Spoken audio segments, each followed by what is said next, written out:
So hello everyone, আজকে আমরা ট্রাকিয়ার surface anatomy করবো। এর জন্য আমাদের সাবজেক্টকে ঢোক গিলতে বলতে হবে। ঢোকটা যেখানে শেষ হবে ওটা আমরা পেয়ে যাবো, ওটা হচ্ছে আমাদের ক্রিকয়েড কার্টিলেজ। তো প্রথম পয়েন্টটা দিব ক্রিকয়েড কার্টিলেজের লোয়ার বর্ডারে একটা, আর নেক্সট পয়েন্টটা হবে আমাদের স্টার্নাল অ্যাঙ্গেলে মিড পয়েন্টে একটা পয়েন্ট দিব।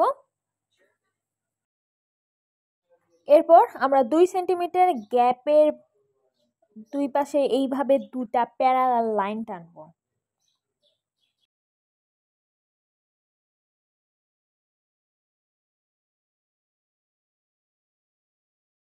এখন আমরা ট্র্যাকের রাইট ব্রাঞ্চ অ্যাড করব, আর এটা থাকে হচ্ছে থার্ড কোস্টাল কার্টিলেজ বরাবর মিড লাইন থেকে 2.5 সেন্টিমিটার রাইটে থাকে।